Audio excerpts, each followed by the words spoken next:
real estate is fun when it's done right. We have so many beautiful areas of our city. Best part about us is that we're a lot of fun. A lot of our clients buy townhouses, right? And they're typically their first home. Not only does it have to work for their lifestyle, where they want to be, but it also has to work for them as an investment tool. And so as real estate agents, that's one of our biggest priorities for our clients, is just making sure that the house is going to do well. When they call us up to sell it, they're also going to be happy with us. Yeah. So there's issues you need to watch out for. What do you think is probably the number one most important issue that needs to be figured out first? I would say specifically for a townhouse, it's location. You still want to be close in on the action. You want to be walkable. A lot of these buyers are going to be coming from apartments or condos or places where they have access to everything. And so they still want that similar access to restaurants, bars, shopping, and transportation. But you really don't want to be on a main arterial. What would be number 2 in our minds? I would say layout. So what is the most resellable townhouse in your mind? Second floor living is probably the most popular amongst the majority of buyers, partially because you get your master on the top floor, which is really comfy for living. Second floor is kind of, you're in between. You can go up to the master, you can go down to your office. It's great for hosting parties. Your guests don't have to walk all the way through your house. You're close enough to the roof deck if you have one. You're close enough to your outdoor space. You're just, again, in the middle. Yeah. As simple as it sounds. Do you think it's also important, like, what way the townhouse faces, for example? Like, what is it facing? I guess A, what is it facing? Yes. And then B, why does that matter? Your direction matters for natural light, most of all, because you want to be southern facing is the most ideal. So you're going to have the most natural light throughout All the day. day. North facing, you're going to have the least natural light. And that's a big deal in Seattle. We don't have a whole lot of natural light. If there's another townhouse right next to you, or a big building, or something unappealing that you're facing, that's going to matter.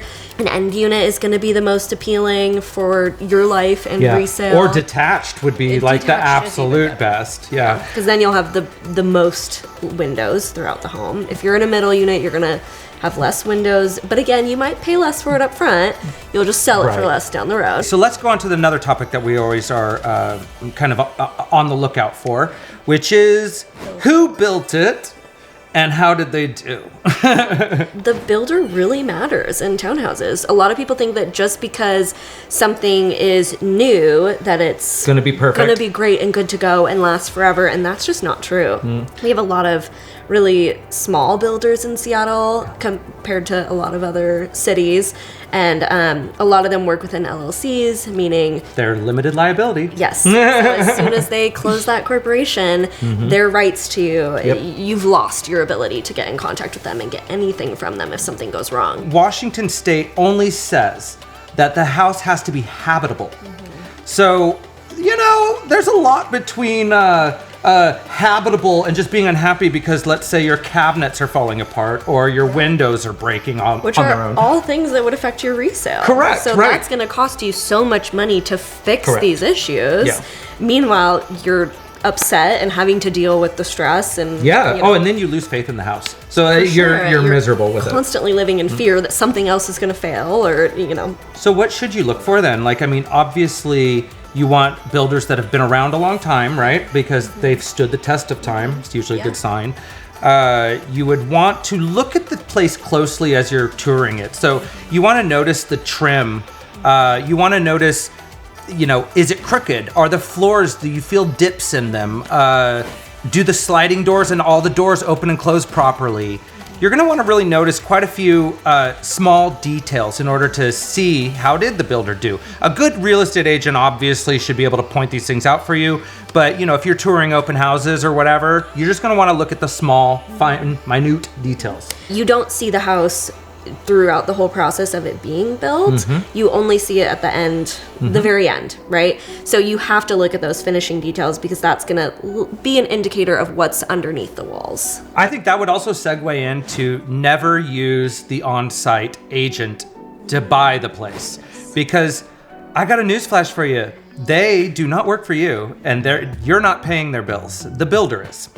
And so it's very easy for them to skim over things, make it so that, oh, don't worry, that's not a big deal. You know, lift up the air conditioning box so it's not falling off the wall. Like, don't look at this. Oh yeah, we can't open that closet right now. Not right now. You know, we'll get there. Right? Like, those are big red flags. So many of the new townhouses are so narrow, you just feel claustrophobic in them. I have gone in townhouses where I literally could open my arms and touch both the walls. And remember, the front door's coming in there too. So that's the living room? Where do you put a couch? I would also add that air conditioning is becoming, I mean, global warming is doing wonderful things to Seattle, maybe not the rest of the world. It's getting warm more consistently, and air conditioning has become a thing, hasn't it? Well, especially in a townhouse, because you have probably 3 floors, meaning your top floor, which, again, if we're talking about ideal floor plan, is probably your bedroom. And that gets really hot, especially if you have those big, beautiful southern-facing windows that we talked about. You just cook all day. Don't settle for things. If your budget is, you know, XYZ, try to find the townhouse that has most of these features. Obviously, the lower the price point, maybe the fewer of them you'll get, but you should have some. And then, you know, obviously when you start getting toward $1 million, you should have most of these things. Yeah, you know, they're all important, and depending on the price point in which the buyer is looking, they may or may not get all of them. They might get a few, but now at least they know what to watch out for.